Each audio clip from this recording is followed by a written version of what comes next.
Okay, this is going. So I decided to redo that last video for various reasons, but what I'm going to try to do, because my technology isn't very whatever,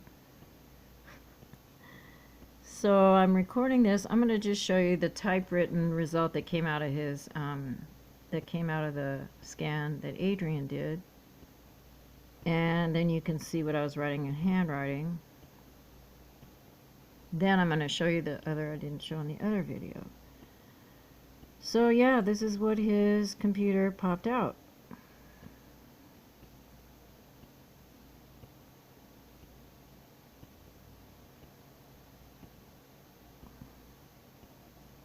I asked him about what options were, and I have a way of interrupting an answer and giving my own, and then he said, oh yeah, that sounds like it. So I really wanted to talk to him even more, but it was kind of hard to talk to him for a long time.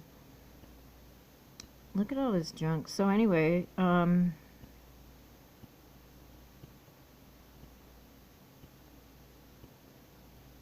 have sat around and typed in all these abbreviation for whatever they are. Look at this here.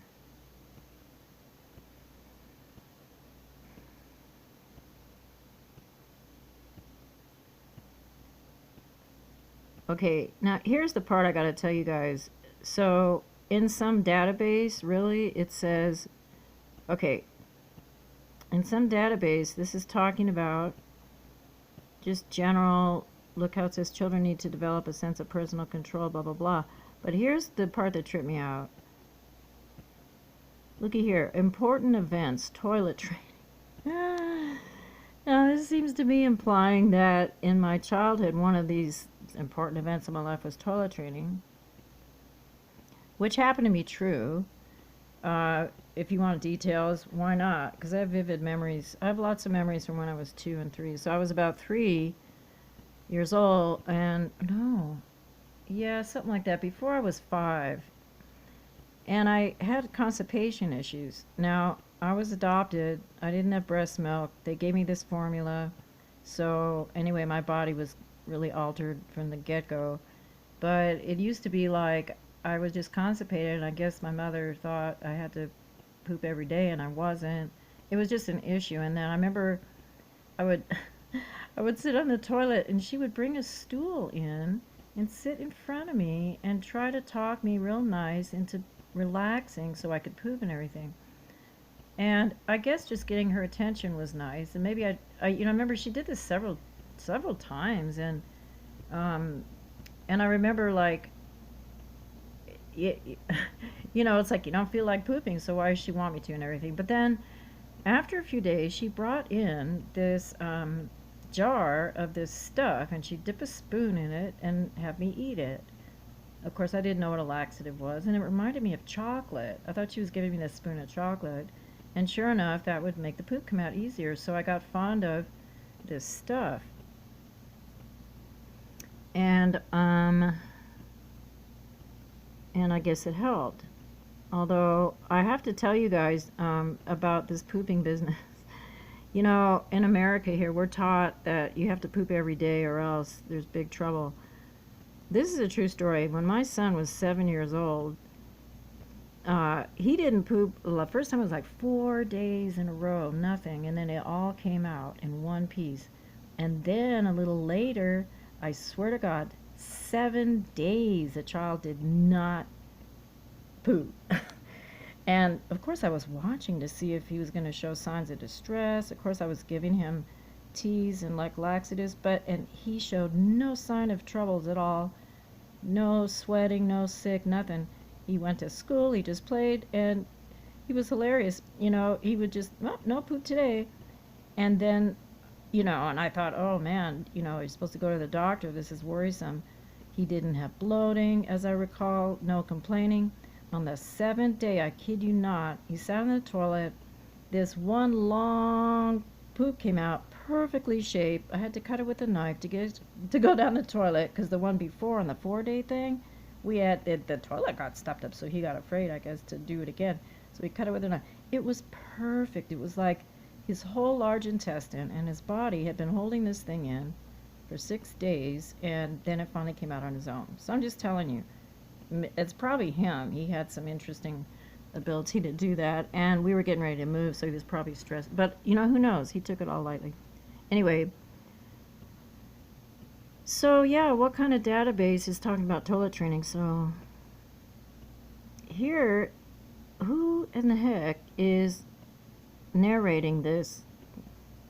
Leads to some children who try to exert too much power. This is supposed to be talking about me as a child, I suppose, or general. You can read it yourself. General,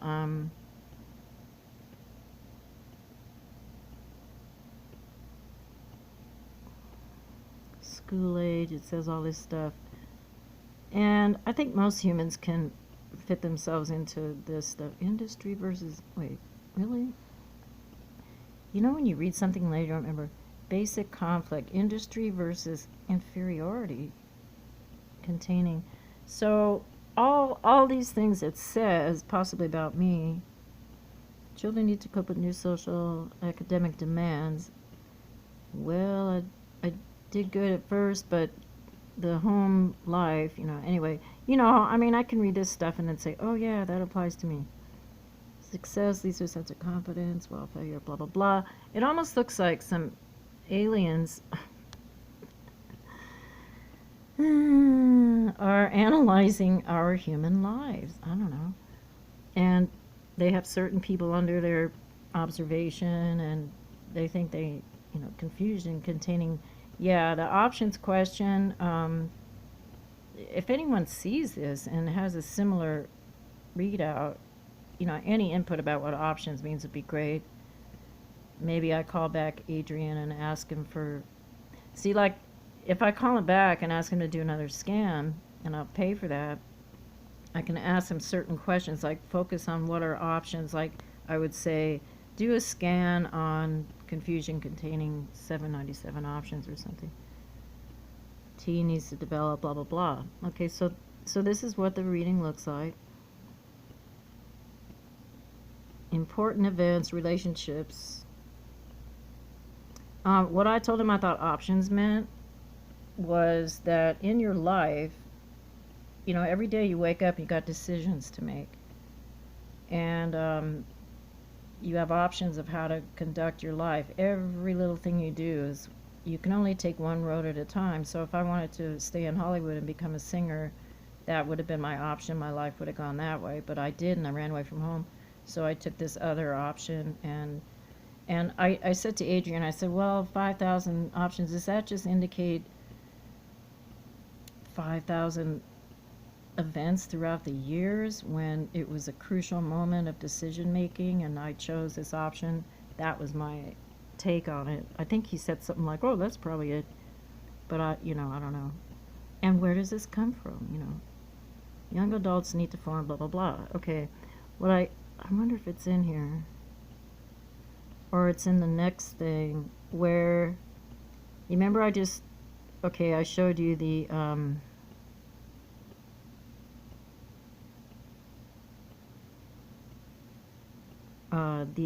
toilet training thing. Somewhere else in here, and I'm not sure if it's this one. Oopsie doopsie. Somewhere else in here. Oh wait, I'm not even at the whole thing yet. I'm going to go find it and show you, but there's a word that says F-I-G and then a P. I'll have to go find the page it's on, because when I saw that, I'm like, Fig P. I'm like, does that have anything to do with Fig Pep? Because that's the name of the stuff my mother used to give me. So I went online to see if they still sell it, and it's kind of out of production. I guess back in the day, Fig Pep was this laxative. But if I could find that page that says Fig P, I'm like, who the heck would know? Unless my mother was reporting to the doctor and he made medical records about my little self having constipation problems. It apparently was an issue, because my mother told me when I was a baby, I was crying a lot, and she said, we had to use suppositories, which isn't uncommon to use for babies. Look at this one. And she said, well, I didn't know how to give it to you, so I've made Uncle so-and-so come over and give you a suppository. So anyway, I'm all better now, but, you know, it's like you have this human baby, and as I showed you in my other videos with adoption, they might have just I was genetically altered as a baby. They might have even cloned me straight away, according to that document I have that says I was born. Anyway, that's in the other videos, but yeah, it's like every certain humans, I guess it can't everybody, what, has records like this? I don't know. So I wanted to show you that, and then I'm going to go, how long is this? 10 minutes. I'm going to leave the screen blank a minute, and I hope when I upload this, I know it's not going to sound very good.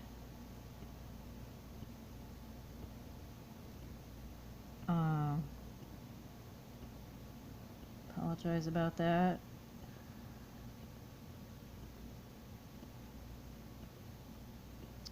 Anyway, I can't quite find it, but that was just pretty bizarre. So like my take on it, and I'll say this for the benefit. Somebody in the comments asked me a question about the alien thing. I mean, I know for a fact, like for example, when I was pregnant, I was implanted by this certain entity. It implanted it's a long story, implanted something in my right breast, right near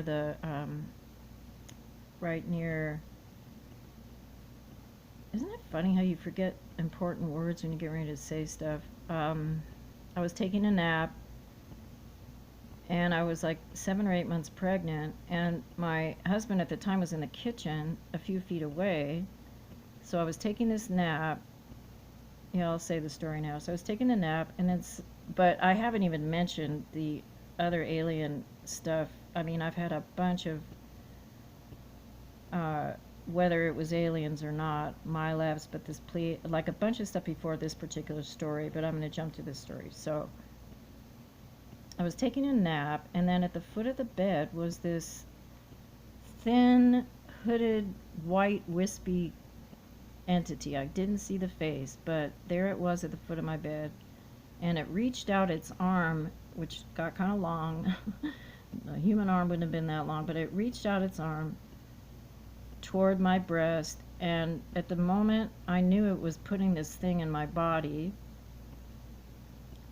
right where my lymph node is. I was trying at the same time to holler for my husband and say, and I couldn't get his name out. I was trying to go, come in here. I wanted him to hurry up and come in and see this creature, what he was doing, but I thought I was awake, see, but I couldn't make any noise. Well, very quickly the creature did what it did, put that implant, and I knew why the implant was there, very simply because it was going to be monitoring my breast milk and the interaction between my son and I during breastfeeding time. So that's all it was, a monitoring implant, and it didn't feel unfriendly. And who was that dude, the white wispy dude? Well, haven't seen it again, but that could have been the same. All during my pregnancy and before the pregnancy, there was apparent influence. I was taken out of my body. I had this thing shoved up my nose, blah, blah, blah. All this stuff before the pregnancy. So I knew that this child was going to be heavily involved. And of course, I can't tell him this stuff. And his dad freaked out later on. He didn't even want to talk about aliens. He just attacked me for the alien thing. But all this was happening. So, yeah. So then after the implant was in there and I woke up, well, my husband was not in the kitchen. The house was totally quiet. He had gone out the back door.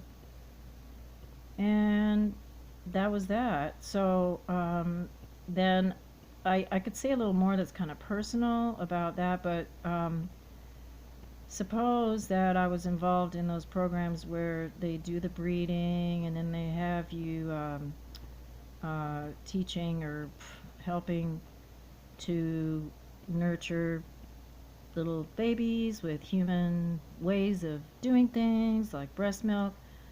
And just to end this particular sentence video, I have a really long story about his birth that was really long, and I should probably do that in a separate video.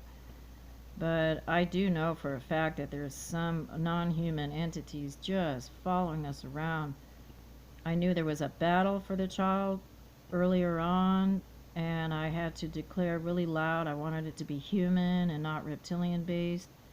Um, his father and I split up because of just fundamental differences that had to do with that. So consciously, and this was in the 90s, early 90s, um, I just really made it clear what kind of person I wanted to give birth to, and it seems to have worked.